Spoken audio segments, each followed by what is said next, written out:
Daddy, the little girl wants a dry muffin. Spencer Winston froze, his fingers stopping on his phone screen. A dry muffin? He looked at his 6-year-old son, Liam, who was pointing at a girl at the bakery counter. The little blonde girl, no more than 7 years old, clutched a few coins in her trembling hands, her pink dress so faded it looked almost white. "Excuse me, ma'am." The girl's voice was barely above a whisper. "Do you have any old muffins, the ones nobody wants to buy anymore? It's just that I only have this." She opened her palms, revealing $2.75 in coins. Silence fell over the bakery like a heavy blanket. Spencer felt something tighten in his chest. "Honey, our muffins cost $4.50 each," the attendant replied with pity. "I know," the girl insisted, determination shining in her brown eyes. "But I thought maybe you had some dry ones from yesterday. The ones you're going to throw away. It's to make a little party for my mommy. She's very sick and can't get out of bed. She used to make parties for me with real cake, but now we don't have money. I just wanted to make her smile again." Spencer Winston, the billionaire CEO with his $50,000 Rolex and Armani suit, felt tears sting his eyes. He didn't know it yet, but this little girl with her request for dry muffins was about to change his life forever. Because sometimes the greatest wealth isn't found in glass towers and bank accounts, but in small, dirty hands holding coins and a pure heart wanting only to bring joy to those we love. And this is the story of how a simple request for dry muffins transformed 2 broken families into something beautiful and whole. Before we continue with the story, tell us where you're watching from and how old you are. I hope you enjoy the story. The November wind cut through the streets of Manhattan like a razor blade, carrying with it the promise of the first snow. Spencer Winston adjusted his black Armani suit jacket and checked his Rolex Submariner. 3:15 in the afternoon. Right on schedule. His Mercedes-Benz idled at the curb outside Preston Academy, one of Manhattan's most prestigious private schools, where tuition cost more than most families earned in a year. Spencer's green eyes, which once sparkled with ambition and joy, now carried a perpetual shadow of melancholy. 6 years. 6 years since Annabelle had taken her last breath in that sterile hospital room, their newborn son crying in his arms. 6 years of being both mother and father. 6 years of burying himself in work to forget the emptiness of their king-sized bed. 6 years of watching other families and wondering what could have been.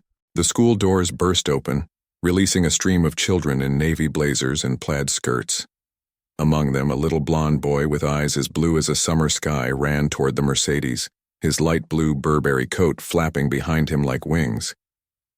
"Daddy!" Liam Winston threw himself into his father's arms with the unrestrained affection that only 6-year-olds possess. Spencer caught him effortlessly, feeling his heart warm despite the cold air. This boy, this beautiful, sensitive, kind-hearted boy was the only reason Spencer got up every morning. "Hello, Tiger. How was school today?" "It was good. Mrs. Henderson said my drawing of a dinosaur was the best in class." Liam's face glowed with pride. "And Daddy, you know what? I remembered what you said about being kind to everyone. There's a new kid in class and nobody wanted to sit with him at lunch, so I did. His name is Oliver and he's from Boston and he likes dinosaurs too." Spencer felt a lump form in his throat. Despite growing up in privilege, despite having everything money could buy, Liam had somehow developed a heart of pure gold. Spencer wondered if that was Annabelle's final gift to him, a piece of her gentle soul living on in their son. "I'm very proud of you, Liam. Your mother would be proud too." Spencer rarely mentioned Annabelle, but when he did, he always made sure Liam knew how much she had loved him, even though she had only held him for 3 precious hours before slipping away. "I know, Daddy. I feel her sometimes, you know? Like she's watching over us." Liam's innocent wisdom never ceased to amaze Spencer. "I'm sure she is, son. Now how about we stop by Sweet Dreams Bakery? I believe someone promised to help me pick out cupcakes for the office meeting tomorrow." "Yes, can I get a chocolate one, please, please, please?" Liam bounced in his seat as Spencer secured his seatbelt. "We'll see," Spencer said with a slight smile, though they both knew the answer was yes. It always was. The drive to the Upper East Side took only 10 minutes. Sweet Dreams Bakery was tucked between a boutique flower shop and an artisan coffee house. Its window display always perfectly arranged with towering cakes, colorful macarons, and pastries that looked too beautiful to eat. The owner, Mrs. Patterson, had been running the shop for 30 years and knew every regular customer by name. A small bell chimed as Spencer pushed open the glass door, the warm air inside instantly enveloping them in the scent of vanilla, cinnamon, and fresh-baked bread. The shop was decorated in soft pastels, with marble counters and glass display cases that showcased edible works of art. At this hour, only 2 other customers browsed the selection: an elderly woman debating between fruit tarts and a businessman on his phone, impatiently waiting for his order. "Mr. Winston and little Liam, how wonderful to see you both." Mrs. Patterson, a plump woman in her 60s with kind eyes and flour permanently dusted on her apron, greeted them warmly. She had watched Liam grow from a baby in a carrier to the energetic boy he was now. "Hello, Mrs. Patterson," Spencer replied with genuine warmth. This bakery was one of the few places where people treated him like a person rather than a walking bank account. "We need cupcakes for an office meeting," and Liam insisted on personally selecting them. "Well, Liam is the expert." Mrs. Patterson winked at the boy. "We just pulled a fresh batch of chocolate ones from the oven. They're your favorite, aren't they, dear?" Liam pressed his nose against the glass case, his breath fogging it up as he examined each cupcake with the seriousness of a jewelry appraiser. "That one? No, wait, that one. They all look so good." Spencer pulled out his phone, checking emails with one eye while keeping the other on his son. A message from his assistant reminded him of tomorrow's board meeting. Another from his head of finance about quarterly projections. Another from Victoria Waxman, one of the company's major shareholders, asking him to dinner for the 3rd time this month. He sighed and deleted it without responding. Victoria had been pursuing him relentlessly since Annabelle's death, unable or unwilling to understand that he had no interest in anyone. His heart had been buried with his wife. The bell above the door chimed again. Spencer barely looked up, assuming it was just another customer, but Liam's sudden stillness made him glance toward the entrance. A little girl had entered, and she looked nothing like the usual clientele of Sweet Dreams Bakery. She was perhaps 7 years old, with blonde hair pulled back in a ponytail that was coming loose, strands falling around her thin face. Her eyes were a warm brown, large and expressive, currently filled with a mixture of hope and anxiety. She wore a pink dress that had clearly been washed so many times the color had faded to almost white in places, and a coat so thin it provided little protection against the November cold. Her small hands were red from the wind, but what caught everyone's attention was what she held in those small hands. Coins, a pathetic collection of quarters, dimes, nickels, and pennies, clutched tightly as if they were bars of gold. The little girl approached the counter with hesitant steps, her worn shoes squeaking slightly on the polished floor. She had to stand on her tiptoes to see over the counter, her fingers gripping the marble edge. Mrs. Patterson noticed her and smiled. "Hello there, sweetheart. What can I help you with today?" The girl's voice was soft, almost a whisper, tinged with embarrassment. "Excuse me, ma'am. I was wondering if you have any old muffins, like the ones from yesterday that maybe got a little dry, the ones that maybe nobody wants anymore." The bakery fell silent. The businessman looked up from his phone. The elderly woman paused mid-reach for a tart. Spencer's fingers stilled on his phone screen. Liam turned completely around, his cupcake selection forgotten. Mrs. Patterson's smile softened into something bittersweet. "Oh, honey, our muffins are $4.50 each, and we sold all of yesterday's batch." The little girl's face fell, but she pressed on with determination. "I understand, ma'am, but I thought maybe you had some that were too dry to sell. The ones you might throw away. I only have this much." She opened her palms on the counter, carefully counting out the coins. $2.75. I know it's not enough for the fresh ones, but maybe for the old ones. Mrs. Patterson's eyes grew moist. She had seen poverty before, had given away countless free pastries to those in need, but something about this little girl's dignity and her request touched her deeply. Sweetheart, what do you need the muffins for? The girl's eyes brightened slightly. Today is a special day, ma'am. My mommy has been very sick and she stays in bed all the time now. She used to make parties for me when she could still work with real cake and everything. I wanted to make a party for her today to make her smile again. But I only have this money, so I thought maybe dry muffins would be okay.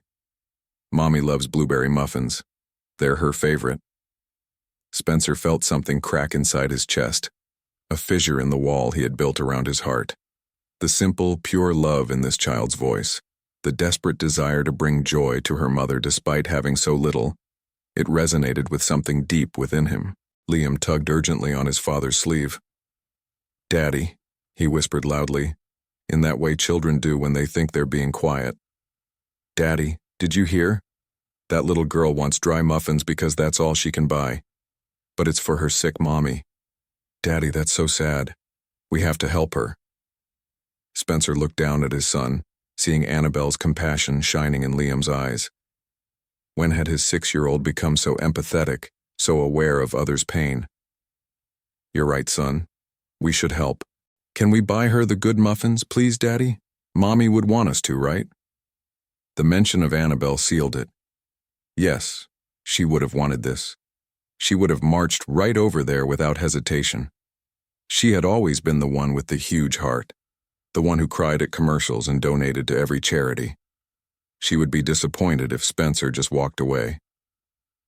Spencer approached the counter, kneeling down to the little girl's height. Up close, he could see the delicate bone structure of her face, the way her coat was held together with a safety pin where a button should be, the slight tremor in her small body from cold and nerves. "Hello there," Spencer said gently, his voice warm. "My name is Spencer, and this is my son Liam. We couldn't help but overhear. May I ask your name?"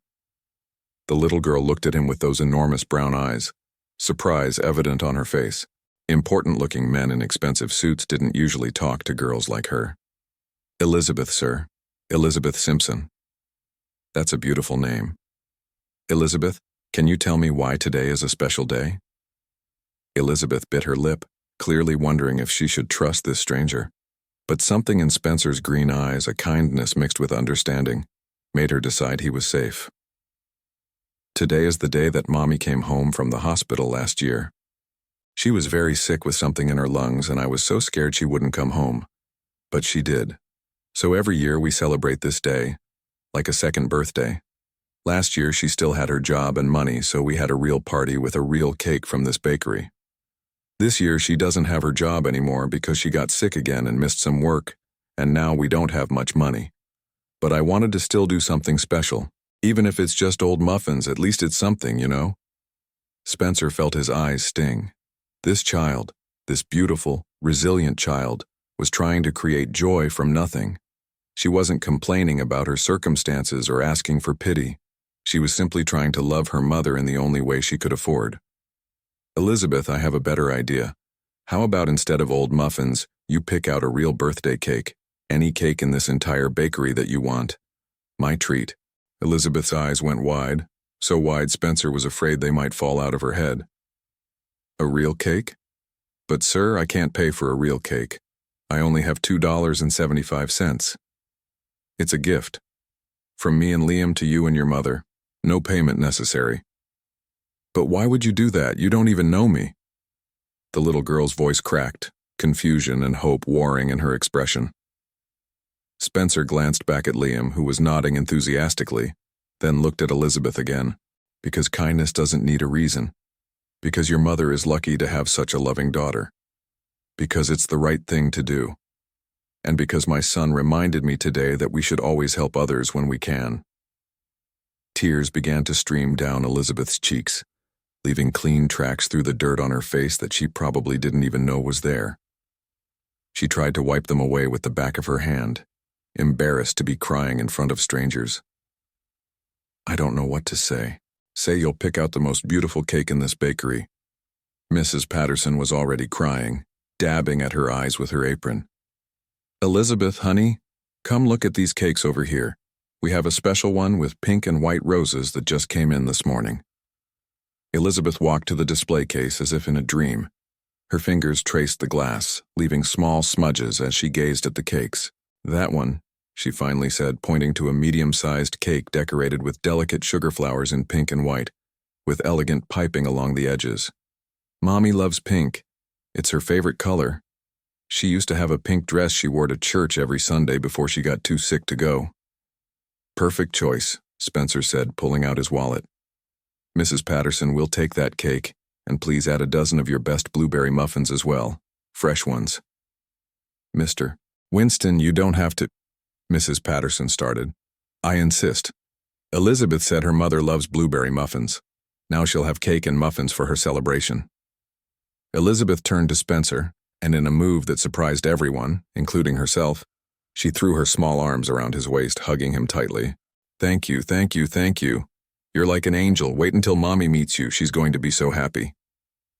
Spencer stood frozen for a moment, then slowly brought his hand down to pat the little girl's head. When was the last time someone had hugged him with such pure, unfiltered gratitude? When was the last time he'd felt this warmth spreading through his chest? Liam joined the hug, wrapping his arms around both his father and Elizabeth. "We're happy to help. Right, Daddy?" "Right, son." Elizabeth pulled back, wiping her tears again, her face now glowing with joy. Then with the innocent boldness of childhood, she asked, "Would you like to come to our party?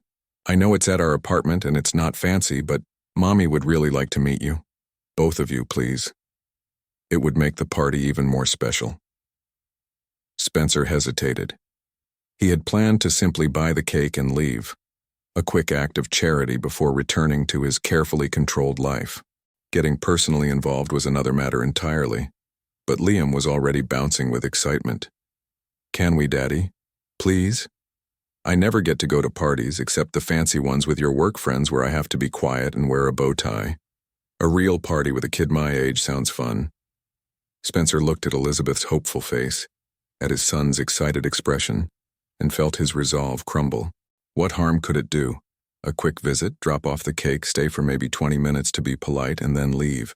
Simple. "All right. We'd be honored to attend your party, Elizabeth." The little girl's squeal of delight made several customers in the bakery smile. Mrs. Patterson boxed up the cake with extra care, adding some decorative candles as her own contribution. She also snuck in some extra cookies, whispering to Elizabeth, "For later, sweetheart." As they prepared to leave, Elizabeth carefully counted out her $2.75 on the counter. "Mrs. Patterson, this is for you. I know it's not much, but I want to give something." The older woman's voice was thick with emotion. "You keep that money, honey. Buy yourself something nice." "No, please, I want to pay something. Mommy always says we should pay our way when we can." Mrs. Patterson took the coins, knowing the girl's pride demanded it. "Your mother raised you right, Elizabeth. She should be very proud. She's the best mommy in the whole world." The streets of Manhattan had grown busier as rush hour approached. Spencer led them to his Mercedes parked a block away. Elizabeth's eyes grew wide when she saw the sleek black vehicle. "Is this your car? It's so shiny. I've never been in a car this nice before. Mommy and I usually take the subway." "Climb in," Spencer said, opening the back door. He secured both children in the back seat, Liam chattering excitedly to Elizabeth about school and his favorite video games, Elizabeth listening with rapt attention while carefully holding the cake box on her lap as if it were made of crystal. "Where do you live, Elizabeth?" Spencer asked as he started the engine. "The Bronx, sir. On 158th Street. Do you know where that is?" Spencer's hands tightened slightly on the steering wheel. The Bronx. Specifically, that area of the Bronx. He knew it well from the reports that crossed his desk. High crime rates, poverty levels among the highest in the city, buildings that should have been condemned years ago still housing families. "I know it. We'll be there shortly." The drive took them away from the gleaming skyscrapers and designer boutiques of Manhattan, across the bridge into a different world. The buildings grew shabbier, the streets more littered, the faces they passed more weary. Spencer watched it all through his window, reminded of how vast the gap was between his world and this one. Just 30 minutes away from his penthouse, and it might as well have been another planet. Elizabeth directed them to a 5-story brick building that had probably been red once but was now a dingy rust color, with graffiti tags covering the first floor and several windows boarded up. The front door hung slightly crooked on its hinges. "This is it," Elizabeth announced proudly as if it were a palace. "We live on the 4th floor. The elevator is broken, so we have to use the stairs. I hope that's okay?" "It's perfectly fine," Spencer assured her, though his heart sank at the thought of climbing 4 flights in a building that probably didn't meet a single safety code. They made their way inside. The hallway smelled of old cooking oil, mildew, and something unidentifiable but unpleasant. The stairwell was dimly lit, with only every other light working. Elizabeth led the way with the confidence of someone who had climbed these stairs hundreds of times, carefully balancing the cake box. By the 4th floor, both Spencer and Liam were slightly winded. The hallway was no better than the stairwell, with peeling paint and a carpet that might have once been blue but was now a mottled gray. "Apartment 4B, Elizabeth said, pulling a key from under her dress where it hung on a string around her neck. Mommy, I'm home, and I brought the most wonderful surprise."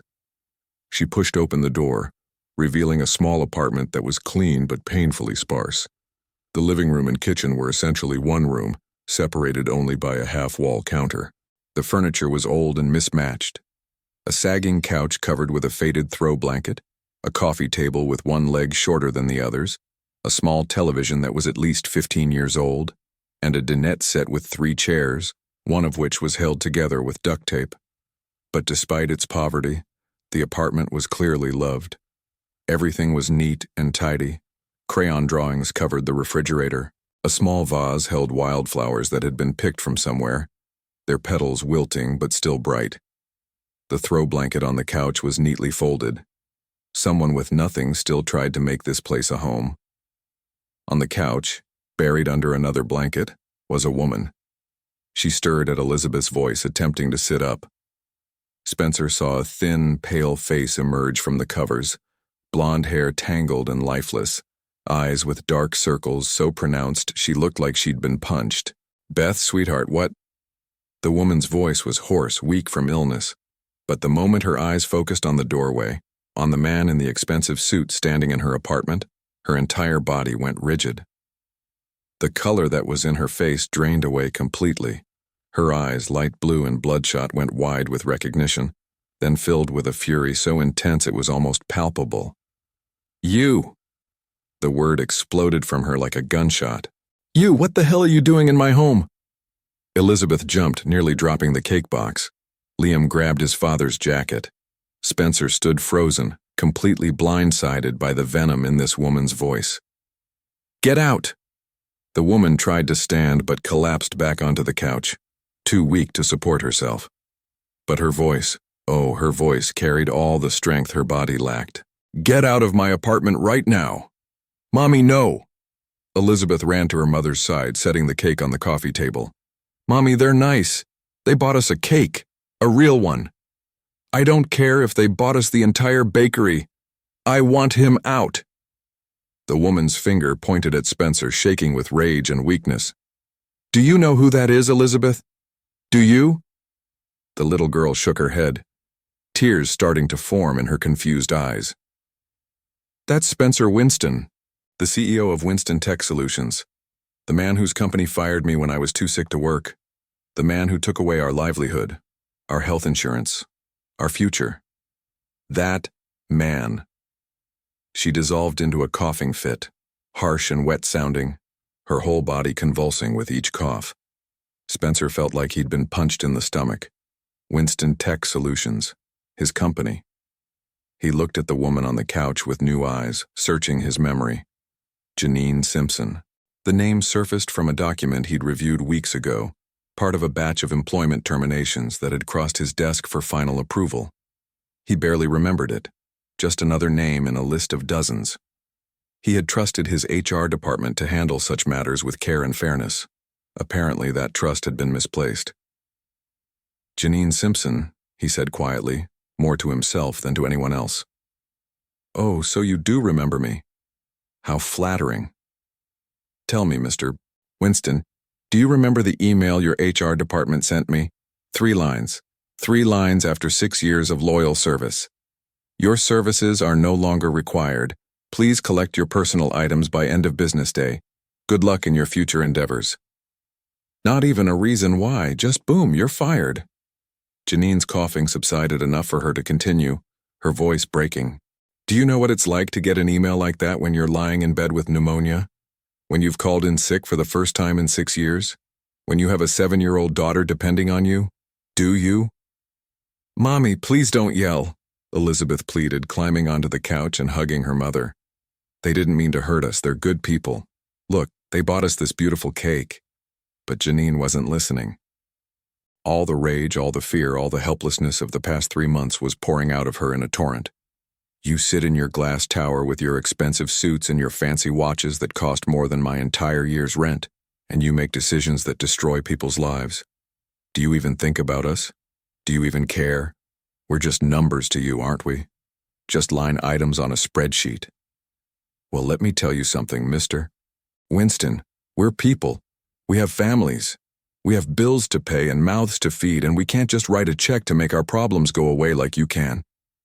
Spencer stood there, absorbing every word like blows to his body. She was right. He had become detached, removed from the human cost of business decisions. He had focused on profit margins and shareholder returns, and forgotten that behind every termination was a person, a family, a life. Janine, he started, but she cut him off. I don't want your excuses, I don't want your explanations, I just want you to leave, take your pity and your guilt and your cake and get out. Liam was crying now, confused and scared by the shouting. Spencer put a protective hand on his son's shoulder, his own mind reeling. This wasn't how this was supposed to go. He had expected gratitude, maybe some tears of joy, a heartwarming moment. Not this. Not rage and accusations and the crushing weight of his own company's cruelty. But he couldn't just leave. Not like this. Not without understanding what had really happened. Janine, please, just give me 5 minutes. 5 minutes to understand what happened. I swear to you, I didn't personally fire you. I didn't know your circumstances. But that doesn't make it any less my responsibility.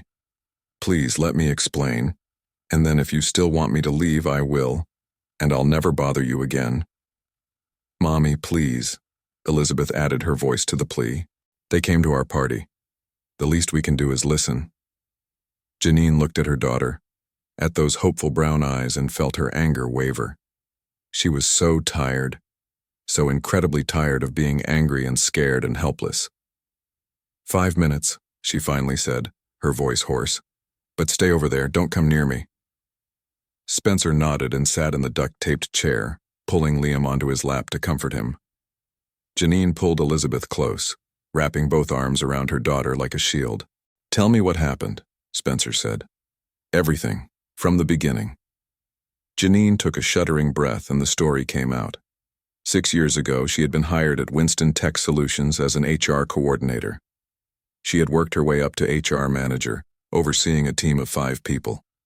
She had loved her job, had been good at it, had received excellent performance reviews year after year. She had provided for herself and Elizabeth on her salary, modest but enough. They weren't rich, but they were managing. 3 months ago, she had contracted pneumonia.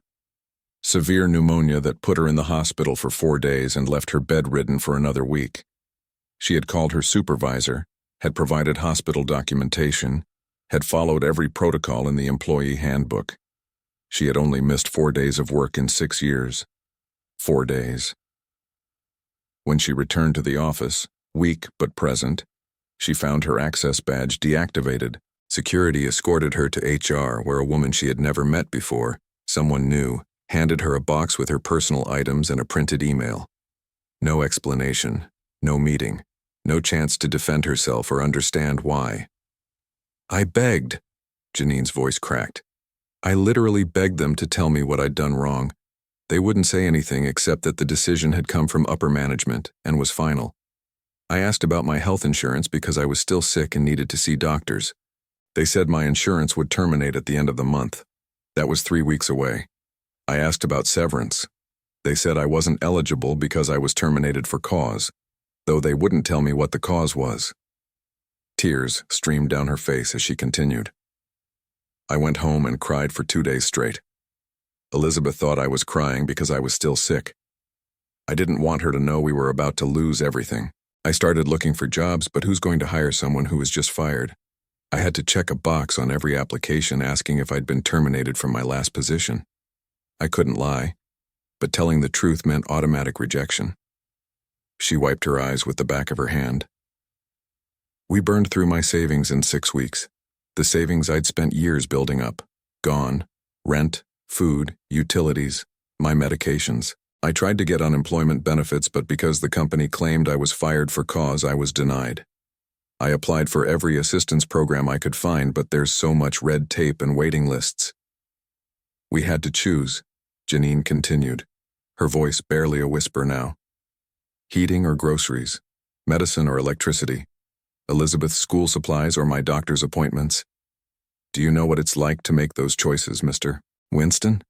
To decide whether your child eats 3 meals or 2 so you can keep the lights on? Spencer felt sick, physically sick. His hands were trembling. Why did they say you were fired for cause? What was the reason? I finally got someone to tell me off the record. Your head of HR, Victoria Waxman, signed off on my termination. She claimed I had a pattern of excessive absences and poor performance. Both lies. Complete lies. I had the documentation to prove it. My performance reviews, my attendance records, but nobody would look at them. She's powerful in your company, isn't she? One of the big shareholders? Nobody wanted to challenge her. The name hit Spencer like a freight train. Victoria Waxman. Of course. Victoria, who had been pursuing him relentlessly since Annabelle's death. Victoria, who smiled too much and laughed too loudly at his jokes, and found excuses to touch his arm during meetings. Victoria, who had become increasingly cold to female employees, especially attractive ones. He had noticed but had chalked it up to corporate competitiveness. He had been blind.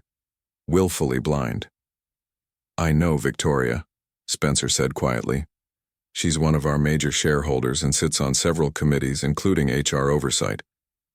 Then you know she's untouchable. I'm just a nobody who worked in her department. She didn't like me. I never figured out why, but she didn't. Maybe I didn't laugh at her jokes enough or compliment her expensive handbags. Whatever the reason. When I got sick and became vulnerable, she struck. Spencer pulled out his phone, his fingers moving quickly across the screen. He pulled up personnel files, accessing the database he rarely looked at. He found Janine's file. Scrolled through. There it was. 6 years of excellent performance reviews, just as she'd said. Perfect attendance until 3 months ago, and then a termination form, signed by Victoria Waxman, citing poor performance and excessive absenteeism. The termination date was the same day Janine had returned from her sick leave. But the file also showed something else. Victoria had backdated several absence reports, making it look like Janine had been missing work for months. She had written false negative performance reviews dated from the past year. She had fabricated an entire case against Janine to justify the termination. Spencer's blood ran cold. This wasn't just unfair, this was fraud. This was malicious, calculated destruction of someone's career and life. And it had happened in his company, under his watch, with his name on the letterhead. Janine, he said, his voice thick with emotion. I swear to you, I didn't know about this. I never saw your file until just now. I didn't know Victoria had done this. But that doesn't excuse it. This happened in my company, and that makes it my responsibility. What happened to you is inexcusable, illegal, and I'm going to make it right. How? Janine laughed bitterly. You going to give me my job back? Erase 3 months of hell? Make my daughter forget the nights she cried because she didn't understand why we couldn't buy her new shoes for school? You can't fix this, Mr. Winston. What's done is done. You're right that I can't change the past, but I can change the present and the future. Spencer stood, approaching slowly as one might approach a wounded animal. First, you're rehired. Effective immediately. Same position, same salary, with full back pay for the 3 months you were wrongfully terminated. Your health insurance is reinstated immediately, and all medical bills you incurred during the gap will be covered by the company. Janine stared at him, unable to process his words. You can't just, I can, and I am. Second, I'm personally launching an investigation into Victoria Waxman's conduct. If she did this to you, I need to know if she's done it to others.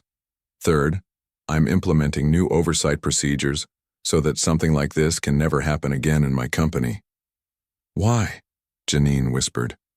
Why do you care? You didn't care 3 months ago when your HR department destroyed my life.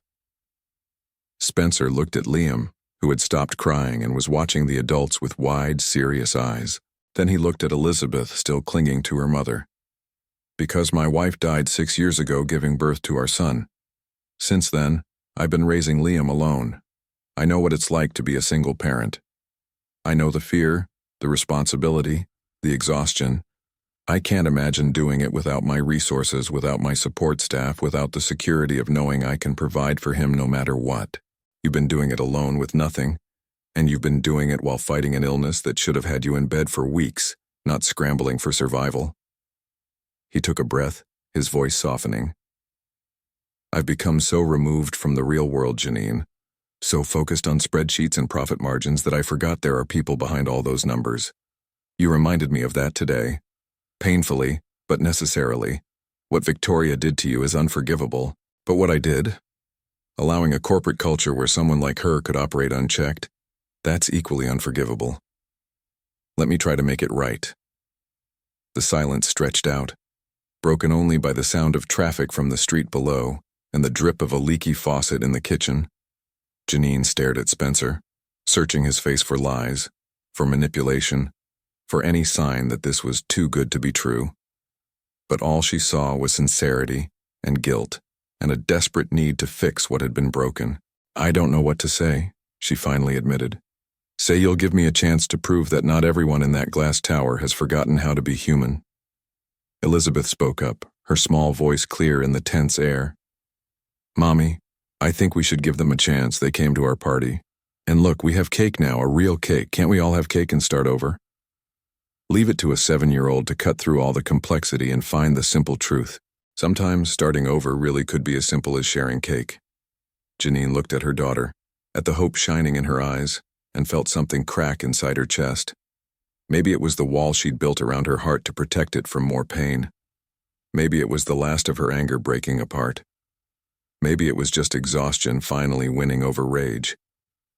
Okay, she said softly. Okay, we can have cake. Elizabeth squealed with delight and jumped off the couch to retrieve the cake box. Spencer and Liam helped her find plates and forks in the small kitchen, while Janine tried to make herself presentable, running fingers through her tangled hair and pulling the blanket around her shoulders like a shawl. They sat around the coffee table, the 4 of them, in that tiny apartment in the Bronx. Elizabeth carefully cut the cake, her tongue poking out in concentration as she tried to make equal slices. They were lopsided and messy, but nobody cared. To new beginnings, Spencer said, raising his plastic fork like a champagne glass. To new friends, Liam added, mimicking his father. To people who buy cake for strangers, Elizabeth giggled.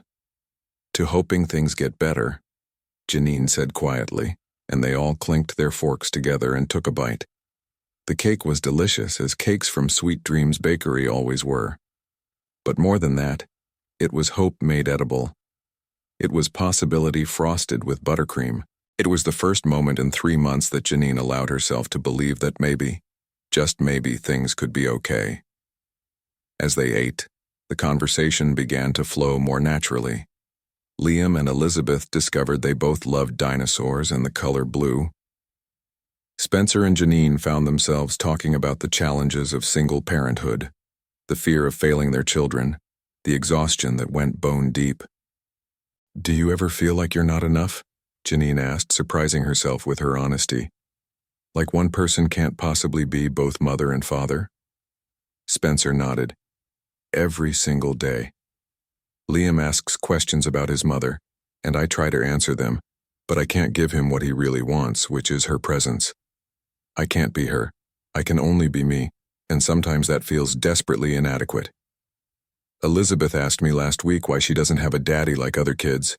I didn't know what to say. Her father left when I told him I was pregnant. just vanished. I've been both parents to her since birth, and most days I feel like I'm failing at both roles. But you're not, Spencer said firmly. Look at her. She's kind, thoughtful, resilient.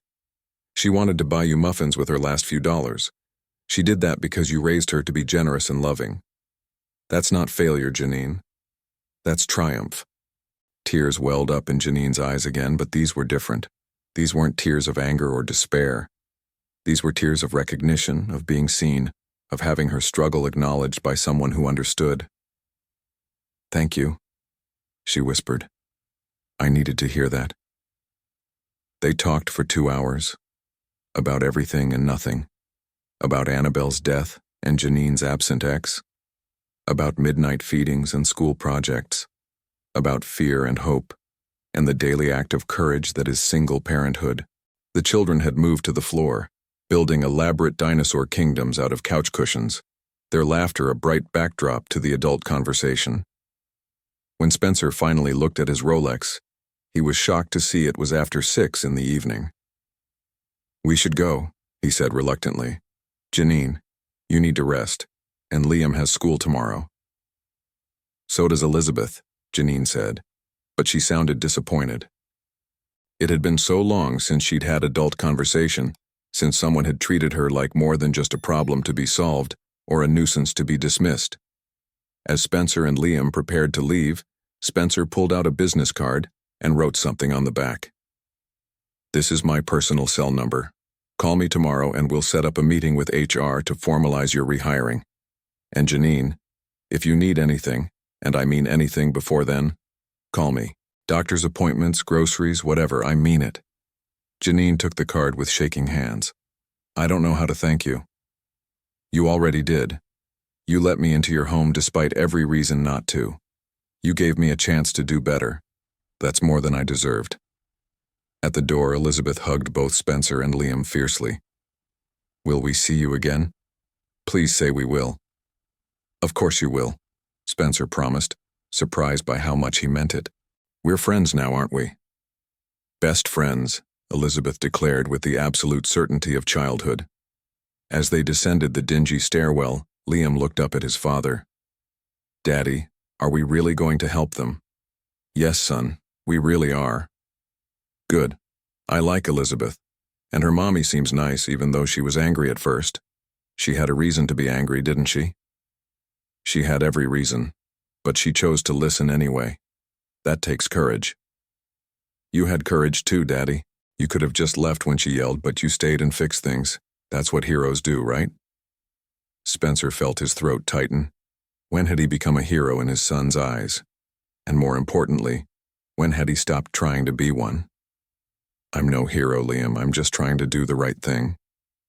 Isn't that what heroes do? The right thing even when it's hard? Out of the mouths of babes, Spencer thought. Maybe Liam was right. Maybe being a hero wasn't about grand gestures or perfect decisions. Maybe it was simply about choosing to do better, to be better, when given the chance. The Mercedes felt even more luxurious, even more excessive, after the poverty of that apartment building. As Spencer drove back to Manhattan, back to his penthouse with its marble counters and heated floors and million-dollar view, he couldn't stop thinking about Janine and Elizabeth in that tiny apartment with the leaky faucet and the duct-taped furniture. Tomorrow, he decided. Tomorrow he would start making things right. He would investigate Victoria Waxman thoroughly. He would implement new HR oversight. He would make sure his company, his legacy, stood for more than just profit. It would stand for justice, for compassion, for seeing the humanity in every employee. And maybe, just maybe, he would find a way to help one struggling mother and her resilient daughter find their way back to stability. Not out of pity, but out of respect for their strength and dignity in the face of impossible odds.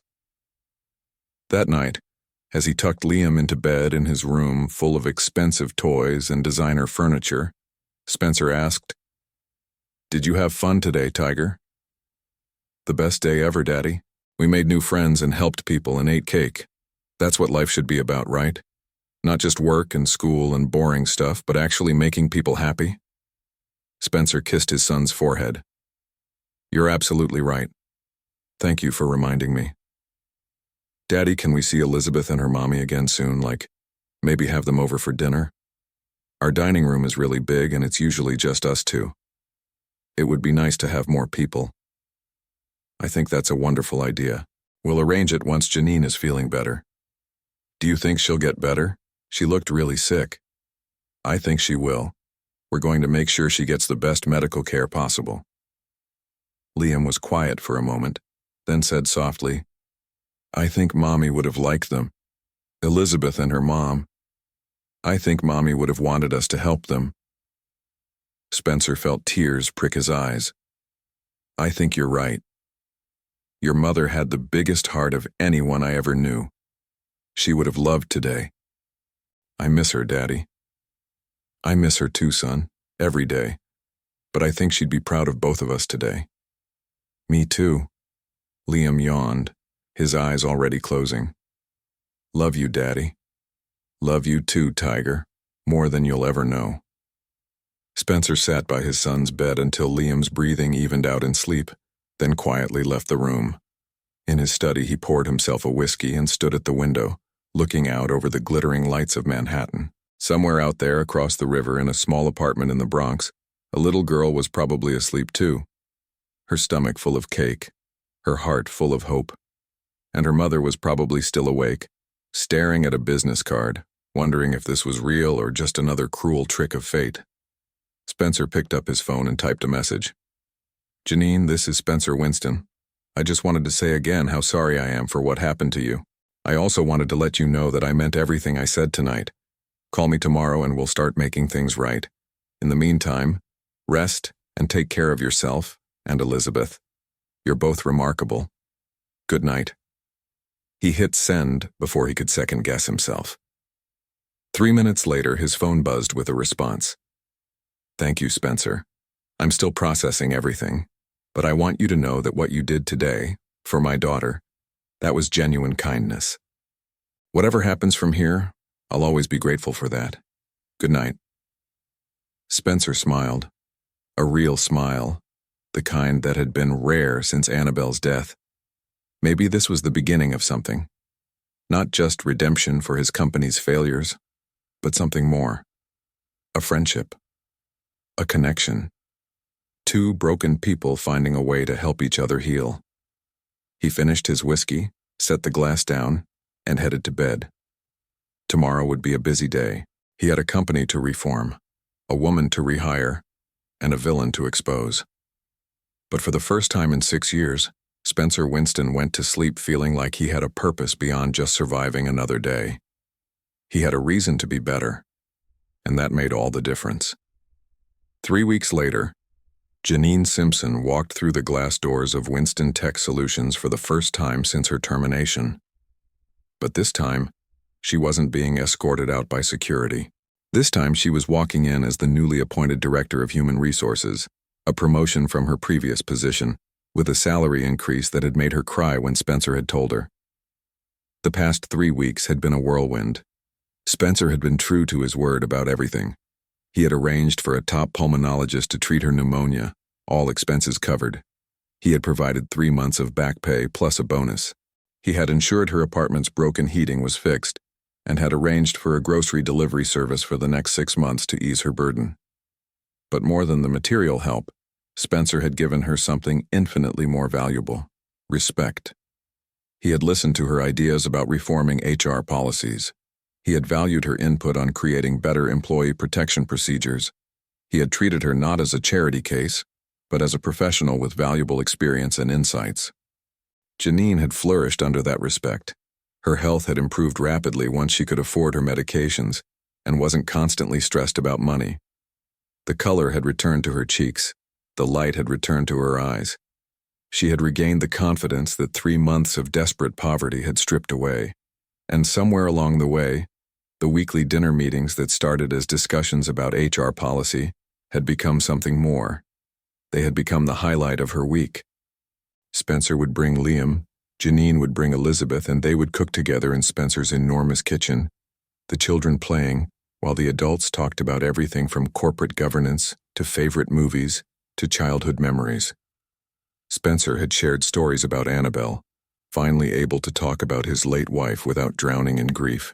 Janine had shared her dreams, the ones she'd put away when she became a single mother, of maybe going back to school someday, of traveling, of simply having the freedom to plan for the future instead of just surviving the present. They had become friends. Real friends. The kind of friends who texted each other funny memes in the middle of the day, who called when something good or bad happened, who had inside jokes and shared concerns. But there was something else simmering beneath the friendship, something neither of them had acknowledged yet. The way Spencer's eyes lingered on Janine when she laughed, the way Janine's heartbeat quickened when Spencer smiled at her, the electricity in the air when their hands accidentally touched, the longing looks when they said goodnight. On Janine's first day back at Winston Tech, Spencer gave her a tour of the updated HR department. It had been completely overhauled based on her recommendations. New oversight committees, mandatory reviews of all termination decisions, an anonymous reporting system for employees who felt they'd been treated unfairly, employee advocates who could contest decisions. It was everything Janine had wished for when she'd been on the other side of the desk. "This is incredible, Spencer," she said, looking around her new office. It was spacious and modern, with a window view of the city and furniture that wasn't held together with duct tape. "You really did all of this in 3 weeks?" "I had motivation," he said, leaning against the doorframe. "A very wise woman once told me that employees are people, not line items on a spreadsheet. I needed to make sure my company reflected that truth. I never said I was wise. You didn't have to. You showed it through everything you did. Raising Elizabeth alone, surviving what you survived, still managing to maintain your dignity and kindness. That's wisdom, Janine. Real wisdom, earned through real struggle." She felt her cheeks warm under his gaze. "Thank you. For this. For everything. You've given me my life back, Spencer." "You gave me mine back too," he said softly. "I didn't realize how lost I'd become until you and Elizabeth reminded me what really matters. So thank you." The moment stretched between them, charged with something unspoken. But before either could say more, Spencer's assistant interrupted to remind him of a meeting. "Tonight?" he asked Janine as he prepared to leave. "Dinner at my place? Liam's been asking when he'll see Elizabeth again." "We'll be there," Janine promised, and watched him leave, her heart doing complicated things in her chest. What she didn't see was the woman watching from down the hallway. Victoria Waxman stood near the executive offices, her perfectly manicured fingers clenched into fists, her expression twisted into something ugly. Janine Simpson, back in the company, promoted, living in Spencer's pocket, and judging by the way Spencer looked at her, becoming much more than just an employee. Victoria had worked for 5 years to position herself as the next Mrs. Winston. 5 years of strategic positioning, of buying shares to increase her influence, of being available and attractive and everything a widower CEO might want. And now this nobody, this single mother from the Bronx, was stealing what should be hers. No, absolutely not. Victoria Waxman didn't lose. She wouldn't allow it. She pulled out her phone and made a call. "Marcus, it's Victoria. I need you to dig up everything you can find on Janine Simpson. Everything. Financial history, employment records, personal life, any skeletons in any closets. I don't care how deep you have to dig or what it costs. I want something I can use." The private investigator on the other end agreed, quoted his rates, and got to work. Victoria smiled coldly. If she couldn't have Spencer through charm, she'd have him through elimination. Janine Simpson would be out of the picture soon enough. But Victoria made a critical mistake. She underestimated just how much Spencer cared about Janine and Elizabeth. And she underestimated how far he would go to protect them. By going after Janine, Victoria had declared war. And in war, there are casualties. She would soon discover she had picked the wrong battle. That evening, as Spencer and Janine cooked pasta together while the children built elaborate blanket forts in the living room, something shifted. Maybe it was the domesticity of the moment. Maybe it was the wine. Maybe it was simply time. But as Janine handed Spencer a tomato to chop and their fingers touched, Spencer didn't pull away. Instead, he turned his hand and gently laced his fingers through hers. Janine's breath caught. Spencer's green eyes met her blue ones, and in that moment, everything they hadn't said hung in the air between them. "Janine," Spencer said softly, "I need to tell you something." "What is it?" "These past 3 weeks, having you and Elizabeth in my life, they've been the happiest I've been since Annabelle died. You've brought light back into this house. You've reminded me what it feels like to look forward to tomorrow. And He paused, suddenly uncertain. "I think I'm falling in love with you." "Actually, no. I know I am. I'm in love with you, Janine Simpson. And I know it might be too soon. I know we've been through so much already. But I can't keep pretending this is just friendship when it's so much more." Tears spilled down Janine's cheeks. "Spencer, I've been in love with you since the second week. Maybe earlier. I kept trying to convince myself it was just gratitude, but it's not. It's real. You've shown me what it means to be valued, to be seen as more than just a struggling single mom. You've treated me like an equal, like someone worth knowing. And the way you are with Elizabeth, patient and kind and interested in her stories about dinosaurs and playground drama, you've given her something I could never afford. A father figure who actually cares." Spencer set down the knife and pulled her close, his arms wrapping around her waist. Janine melted into his embrace, her head fitting perfectly under his chin. They stood like that for a long moment, just holding each other, 6 years of loneliness and grief beginning to heal in the warmth of connection. "I want to kiss you," Spencer whispered against her hair. "May I?" Janine pulled back just enough to look up at him, her eyes shining with tears and joy. "Yes." Their first kiss was soft and tentative, testing and exploring. But the second kiss was deeper, more certain, full of promise and possibility. When they finally broke apart, both were breathless.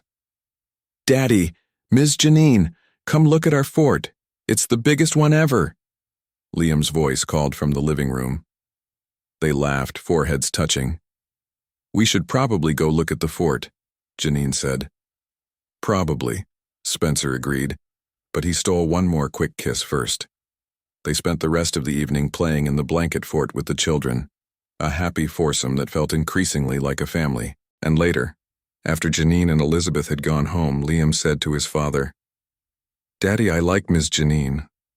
A lot. Do you think she could stay forever?" Spencer smiled. "Would you like that?" "Yes. Elizabeth would be like my sister, and Ms. Janine would be like a new mommy, and we wouldn't be sad anymore. We could be happy." "We could be," Spencer agreed. "We'll see what happens, Tiger. But I like where things are going." "Me too, Daddy. Me too." The next 3 months passed in a blur of happiness. Spencer and Janine dated properly, going to restaurants and museums and Broadway shows. They kept it private at first, not wanting office gossip or unwanted attention.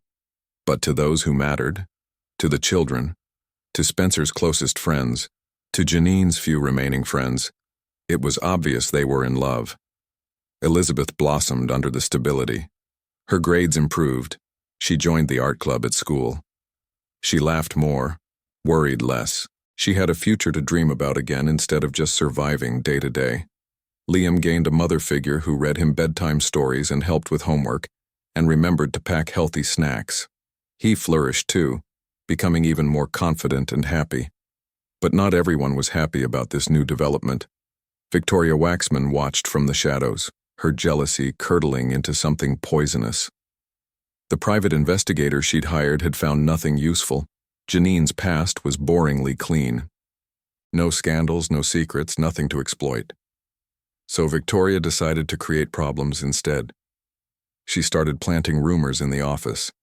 Whispers that Janine had seduced Spencer to get her job back. Insinuations that she was a gold digger using her daughter to trap a wealthy man. Suggestions that Elizabeth's story about the muffins had been a calculated performance. The rumors spread like wildfire through the company. People who had congratulated Janine on her promotion began giving her cold shoulders. Colleagues stopped inviting her to lunch. She heard the whispers when she walked by, saw the judgmental looks. Janine tried to ignore it, tried to focus on her work and do her job well. But the hostility wore on her. She came home exhausted and discouraged, wondering if being with Spencer was worth the constant scrutiny and gossip. Then Victoria escalated. She hired someone to doctor financial records, making it appear that Janine was embezzling company funds. Not large amounts, just enough to be suspicious. 5,000 here, 3,000 there. She planted the evidence carefully, then brought it to the board of directors with manufactured concern. "I hate to bring this up," Victoria said at the board meeting, her voice dripping with false sympathy. "But I've discovered some irregularities in the HR department budget, specifically unexplained transfers to an external account. When I traced it, the account belongs to our Director of Human Resources, Janine Simpson." The board members murmured in concern. Spencer's blood ran cold. "That's impossible. Janine would never—" "I understand you two are personally involved," Victoria interrupted smoothly, "which is why I wanted to bring this to the full board rather than directly to you. We need an unbiased investigation. I'm sure there's a reasonable explanation, but we have a fiduciary duty to our shareholders." Spencer wanted to argue, wanted to defend Janine immediately, but Victoria had outmaneuvered him. If he refused to investigate, it would look like a cover-up. If he investigated and found the evidence Victoria had planted, Janine would be ruined. Either way, Victoria won. "Fine," Spencer said through gritted teeth, "but I want a full, independent forensic audit. Not an internal investigation where evidence can be manipulated. We hire an outside firm with no connection to anyone in this room." Victoria's smile faltered slightly. She had expected a quick internal investigation where she could control the narrative. "That seems excessive." "It's thorough," Spencer interrupted. "If someone is stealing from this company, I want concrete proof. And if someone is being falsely accused, I want that proven too. We do this right, or we don't do it at all." The board agreed. A forensic accounting firm was hired. Janine was placed on paid administrative leave pending the investigation, standard procedure that felt like a slap in the face. She was devastated. "They think I stole from the company," she said to Spencer that night, pacing in his living room while the children slept upstairs. "After everything, after I worked so hard to rebuild my reputation, now people think I'm a thief." "I don't think that. The people who matter don't think that. This is Victoria's doing, Janine. I'm sure of it." "But how do we prove it?" "She's covered her tracks, Spencer. What if we can't prove I'm innocent? What if I lose my job again? What if I go to jail? What happens to Elizabeth?" Spencer grabbed her shoulders gently, making her look at him. "Listen to me. I will not let that happen. I will protect you and Elizabeth no matter what. You are not alone in this fight. Do you understand me? You are not alone." Janine collapsed against his chest, sobbing. "I'm so scared, Spencer. Just when I thought things were finally going to be okay, it's all falling apart again." "It's not falling apart. It's being tested. There's a difference, and we're going to pass this test together." He held her tight, feeling her tears soak through his shirt, and made a silent vow. Victoria Waxman would pay for this. Whatever it took, however long it took, she would face consequences for what she'd done, not just to Janine, but to every employee she'd ever hurt in her quest for power and position. But first, they had to get through the investigation. The forensic accountants worked for 2 weeks, going through every transaction, every receipt, every line item. Spencer paced his office like a caged animal, barely sleeping, snapping at assistants, unable to focus on anything else. Liam noticed the tension and grew quiet and anxious. Elizabeth's nightmares returned. The happiness of the past few months evaporated like steam. Then Victoria made her final fatal mistake. Drunk on what she thought was imminent victory, she got careless. She made a celebratory call to a friend, bragging about how she'd taken down her rival, how Spencer would finally be hers once that gold-digging nobody was in jail. What Victoria didn't know was that the friend she called was David Chang, a junior programmer who had been at the company for 8 years, and who remembered very clearly that Janine had been the only person to advocate for him when he was passed over for a promotion he deserved. David had befriended Victoria specifically to keep an eye on her, sensing she was trouble. The call Victoria made was recorded. David brought the recording to Spencer the next morning. "Mr. Winston, you need to hear this," David said, his hands shaking as he pressed play. Victoria's voice, slightly slurred from champagne, filled Spencer's office. "God, I'm a genius, Marcus. An absolute genius. I planted those transactions so carefully, and nobody suspects a thing. The board is eating it up. That little nobody Janine will be arrested by the end of the week, and Spencer will finally see her for the manipulative bitch she is. Then he'll turn to me, because who else is there? And I'll be the sympathetic shoulder, the loyal colleague, and eventually the next Mrs. Winston. It's perfect. Absolutely perfect. I've won." Spencer's face went white, then red, then ice cold. He played the recording 3 more times, making sure he heard every word correctly. Then he called his lawyer, the head of the forensic accounting team, and the board of directors for an emergency meeting. At the meeting, Spencer addressed the room with barely controlled fury. 3 weeks ago, this board asked me to investigate allegations against Janine Simpson. I have just received evidence that proves not only is she innocent, but that Victoria Waxman fabricated the entire case against her. He played the recording. The room erupted. Victoria, who had been sitting smugly in her chair, went pale. "That's taken out of context. I was joking with a friend. You can't what, Victoria? Can't fire you for fraud? For defamation? For attempting to frame an innocent woman for embezzlement?" Spencer stood, towering over the table. "The forensic accountants have traced the fake transactions back to an offshore account registered to a shell company. That shell company is owned by your nephew, Victoria. You did this. You created false evidence. You tried to destroy someone's life and career, and you did it out of petty jealousy because you couldn't have me."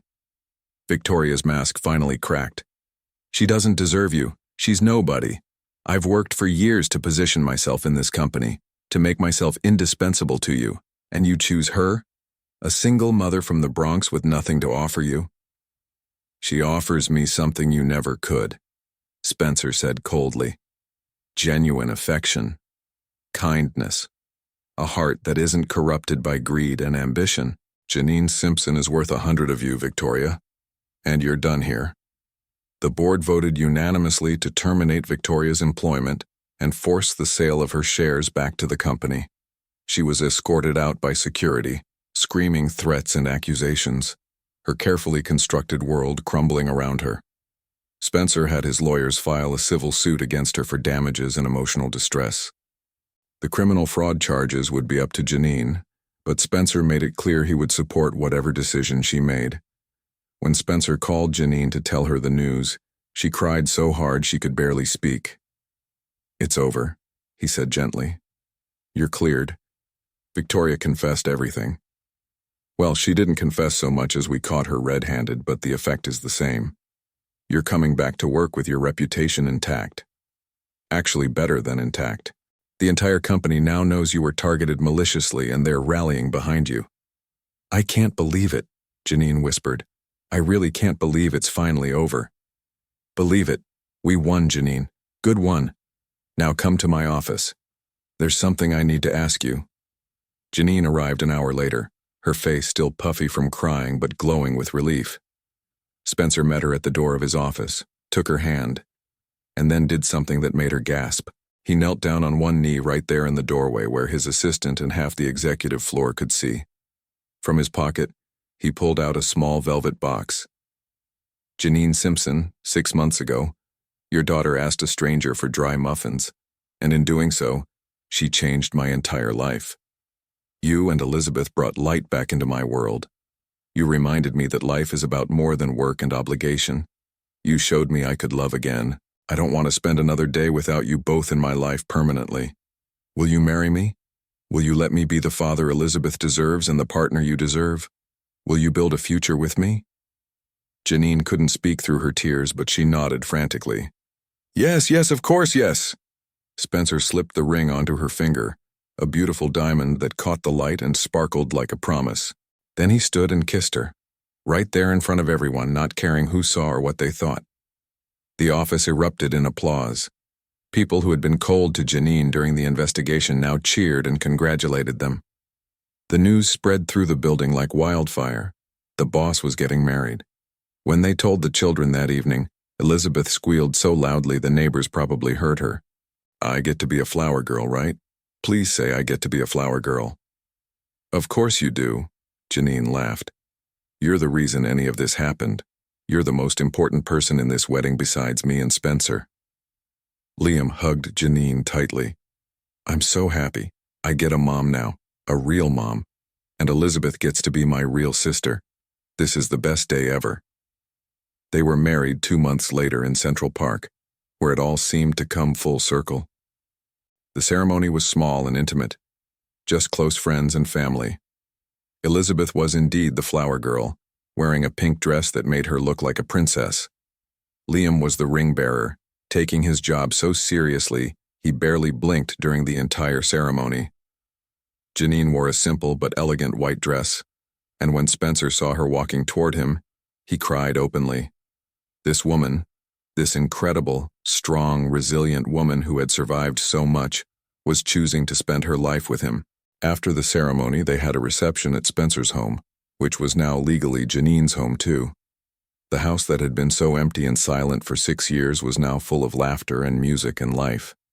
As they danced their first dance as husband and wife, Spencer whispered in Janine's ear, "Thank you for giving me a second chance at happiness. Thank you for bringing joy back into my life. Thank you for letting me love you." Janine smiled up at him, her eyes shining. "Thank you for seeing me when I was invisible. Thank you for believing in me when I couldn't believe in myself. Thank you for loving my daughter as your own. Thank you for being the man I didn't know I was waiting for." They kissed as the guests applauded, and somewhere in the crowd, Elizabeth and Liam were holding hands, already planning their next dinosaur adventure, already fully siblings in their hearts. That night, after the guests had left and the children were finally asleep in their new rooms in the mansion, Spencer and Janine stood on the balcony overlooking Central Park. The city lights twinkled below them like earthbound stars. "Can you believe how much has changed in 6 months?" Janine asked, leaning against her husband's chest. "6 months ago I was sick and desperate and terrified. Now I'm healthy and employed and married to an amazing man and living in a home I could never have dreamed of. 6 months ago I was going through the motions of living but not really alive," Spencer replied. "Now I wake up excited for each day. I have a partner, a family, a reason to be better, all because a 7-year-old girl asked for dry muffins. We should save those $2.75 Elizabeth tried to pay with that day. Frame them or something. They're the coins that changed our lives." Spencer laughed. "That's actually a beautiful idea." They stood in comfortable silence for a moment, then Janine said softly, "I used to be so angry at Victoria for firing me, for taking away my job and my security and putting us through hell. But now I'm almost grateful." "Grateful?" "Because if she hadn't fired me, I would never have been desperate enough to go into that bakery with Elizabeth that day. We would never have met you and Liam. We would never have this life. Sometimes the worst things that happen to us lead to the best things we never knew we needed." Spencer turned her to face him, his hands cupping her face. "You're saying getting fired was the best thing that ever happened to you?" "No," Janine smiled. "Meeting you was the best thing that ever happened to me. Getting fired was just the universe's terrible way of making sure I was in the right place at the right time. Then I'm grateful to the universe. Even though it took a painful route to get us here, I'm grateful." They kissed under the stars, two people who had been broken finding wholeness in each other. Inside the house, 2 children slept peacefully, no longer worried about tomorrow, safe in the knowledge that they were loved and protected. The next morning, the new family of 4 had breakfast together at the enormous dining room table that Liam had once said was too big for just 2 people. Now it was perfectly sized. Janine made pancakes while Spencer brewed coffee. The children argued playfully about whether dinosaurs or dragons were cooler. It was chaotic and loud, and absolutely perfect. Spencer looked around the table at his family, his heart full in a way it hadn't been since before Annabelle died. He had thought that kind of happiness was gone forever. buried with his first wife. But Janine had shown him that the heart has an infinite capacity for love, that honoring the past doesn't mean sacrificing the future. "What are you thinking about?" Janine asked, noticing his thoughtful expression. "I'm thinking that 6 months ago, I was just surviving. Now I'm living, really living. And it's all because a little girl wanted to make her mother smile."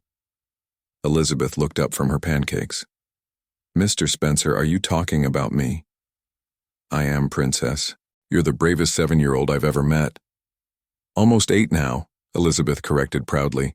"My birthday is next month, and now I have a daddy to help celebrate it. This will be the best birthday ever." "We'll make sure of it," Spencer promised. And they did. 1 month later, Elizabeth had a birthday party that was everything a little girl could dream of. But the best present wasn't the new bicycle or the art supplies, or even the trip to Disney World that Spencer and Janine had planned. The best present was the adoption papers Spencer presented to her, asking if she would like him to officially become her father. Elizabeth cried and said yes and threw herself into Spencer's arms. She was Elizabeth Simpson Winston now, with a family that was sealed not just by law but by love. Years later, when Elizabeth was grown and telling the story to her own children, she would say, "My life changed the day I asked for dry muffins in a bakery. I learned that kindness can come from unexpected places, that good people exist even in hard times, and that sometimes the universe sends you exactly what you need when you need it most. My daddy Spencer isn't my biological father, but he's the dad who chose me, and that's even more special." The moral of their story was simple but profound. Never underestimate the power of one small act of kindness. A simple decision to buy a cake for a struggling child led to healing for 2 broken families, to justice for someone wronged, to love blooming where loneliness had reigned. Spencer Winston and Janine Simpson's love story began with dry muffins and ended with a lifetime of happiness. They proved that second chances are real, that good can triumph over greed, and that family isn't defined by blood, but by choice and love. And every year on the anniversary of that fateful day in Sweet Dreams Bakery, they would buy a cake, take it to the Bronx, and donate it along with dozens of muffins to families who needed them. They never forgot where they came from or how lucky they were. They paid it forward, making sure other Elizabeths would have the chance to celebrate with real cake, making sure other Janines would have support when life got hard. Because that's what love does. It doesn't just heal the past, it changes the future. We'd love to hear your thoughts on this beautiful love story. Let us know what you thought of this tale full of emotions and surprises. Tell us your name, where you're watching from, and rate this story from 0 to 10 if it touched your heart. And if you enjoyed the plot, don't forget to leave a like and subscribe to the channel so you don't miss the amazing new stories coming soon. See you next time.